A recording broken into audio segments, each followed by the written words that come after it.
ao vivo. São Paulo está nos chamando. Vamos conversar com a Soraya Lawande. Os investidores estão cautelosos enquanto aguardam a definição do Banco Central sobre o que fazer com a taxa de juros. Hoje é terça, né? Amanhã, quarta-feira, a gente fica sabendo qual é o resultado da reunião que começa hoje e termina amanhã. A Soraya Lawande tem os detalhes pra gente. Tudo bem, Soraya? Bom dia.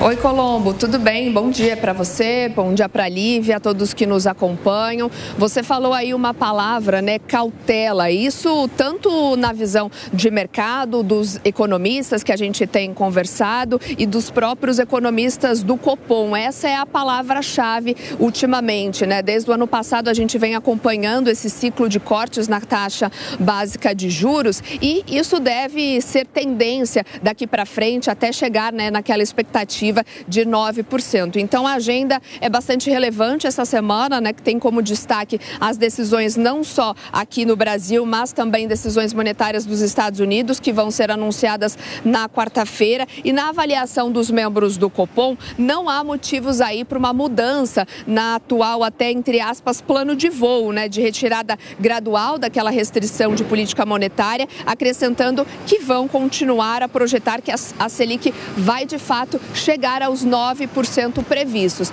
Quando a gente olha para a taxa básica atual, né, num patamar de 11,75%, aí a gente pensa, nossa, vai chegar até 9%, né? Ainda tem um longo caminho pela frente. Será que o Copom não está sendo cauteloso demais? Ou ele, de fato, está sendo condizente? Esse é o ritmo certo. Bom, o Banco Central ele vai decidir sobre os juros, né, com essa inflação mais comportada, ajuda, de fato, o Banco Central a continuar nesse ciclo de cortes. Então, é esperado, de fato, mais uma queda de 0,5 ponto percentual. Os indicadores de inflação sinalizam, então, que o Banco Central está mais cauteloso. No último final de semana, eu conversei com um economista, né, o Hugo Garbi, e perguntei para ele se eles não estavam muito cautelosos demais ou se está no ritmo certo. Ele disse que sim, está no ritmo certo. Esse ano até eles acabaram lembrando que a gente tem como influência, né, até o efeito climático do El Niño. Por que afeta na taxa básica de juros? Porque saber qual é o impacto do El Niño também pode trazer na safra para a produção de alimentos, que afeta completamente a produção de alimentos e também o comportamento da inflação, né? Então, uma política fiscal mais frouxa gera uma certa pressão em cima da inflação, só que não é pressionando a política monetária, ou seja, cortar mais juros sem poder, também não leva a crescimento. A gente separou um trecho da resposta desse economista que a gente conversou no final de semana para a gente ouvir então o que ele diz a respeito desse ciclo de cortes que o Banco Central tem feito. Vamos ouvir. Quando a gente fala cautela, é a redução em 0,5 ponto percentual. A redução em 0,5 ponto percentual parece bastante cauteloso, porque nós temos principalmente uma ala política, uma ala do governo que prega uma redução maior das taxas de juros, né? Então, eu acho que em termos econômicos, 0,5 ponto percentual parece bastante adequado, né? Acima disso, 0,75% ou 1%, seria um pouco mais agressivo. Acelerar o ritmo de inflação nesse momento parece não muito adequado economicamente. Bom, e portanto, cautela também para os investidores que seguem operando sem correr muitos riscos, né? À espera dessas definições das taxas básicas de juros aqui no Brasil e também nos Estados Unidos, que deve ser divulgada, portanto, na quarta-feira. O dólar operou na segunda-feira praticamente durante toda a sessão com uma alta de 0,76%, cotado a R$ 4,95. E o Ibovespa também fechou em queda nesta segunda-feira, com um tombo aí de mais de 30%, conforme agentes financeiros continuam aí monitorando os desdobramentos relacionados ao pedido também de recuperação da Gol, que é o setor aéreo também que a gente falou na semana passada, o pedido de recuperação judicial que acaba também afetando o Ibovespa, enfim, o dólar, todo esse cenário macroeconômico. E a gente segue acompanhando e vamos, claro, amanhã trazer os desdobramentos e esse resultado do Banco Central.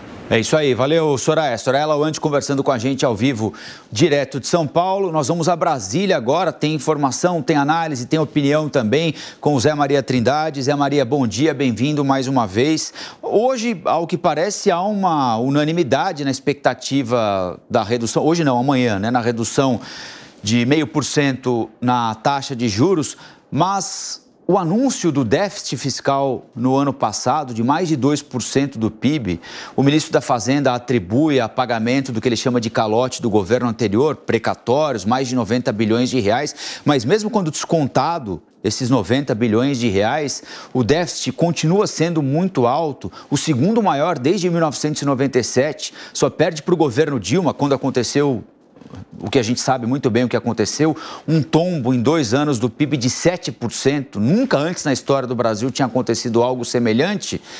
É um negócio para a gente abrir o olho e imaginar que o Banco Central também vai abrir os seus olhos e, eventualmente, reduzir o ritmo da queda da taxa de juros daqui até o fim do ano. Se o governo não sinalizar com alguma coisa muito diferente do que entregou no ano passado. Bom dia. Pois é, a economia vive mesmo de sinalização. Esse déficit foi maior até do que aquele estouro durante a pandemia, onde houve uma transferência de renda muito grande, né? Muito bom dia, Rafael. Bom dia, Lívia. Bom dia a você que nos acompanha aqui no Jornal da Manhã. Olha, é um momento muito importante. A taxa de juros, né, da Selic, que é a referência, mexe com a vida de todos. E agora, com o Banco Central não independente, mas autônomo, a situação fica muito mais técnica. E a economia vive de credibilidade e vive de indicações. E é em ciclos. E esse ciclo atual é positivo, é um ciclo que vem acompanhando aí a economia internacional. O Banco Central dos Estados Unidos também está diante desta decisão, porque a inflação por lá caiu e de uma forma sustentável, caindo a inflação sem recessão e é o melhor dos mundos, né? E aí a queda de juros nos Estados Unidos vai mudar a política cambial no mundo inteiro e aí é bom para o Brasil. E essa nova situação está sendo analisada. O déficit, essa situação do ciclo positivo da economia internacional e esta primeira reunião do Copom do ano, né, de 2024, isso vai definir um norte para o que se quer na economia. A história é a seguinte: quando se sobe a taxa de juros, como aconteceu no Brasil, né, e vem quedas sucessivas agora, né, a economia fica estagnada, parada, mas é preciso para curar uma febre, que é a inflação, o pior dos mundos da economia, que é a inflação. A inflação é um imposto que pega principalmente os pobres, que não têm como se defender. Então, um mecanismo que o Banco Central usa exatamente para evitar a inflação. Junto disso aí, Rafael, tem a luta política. Um grupo que quer que caia os juros, que a economia se aqueça, né? E isso ficaria muito bom para o governo atual, para o governo do presidente Lula. Mas outros mais conservadores dizem que não se pode mexer tanto na economia sem analisar as bases da economia brasileira, que seja o que sustenta a taxa de juros. É uma decisão que está sendo prevista mesmo a continuidade da queda em 0,5 ponto percentual mesmo.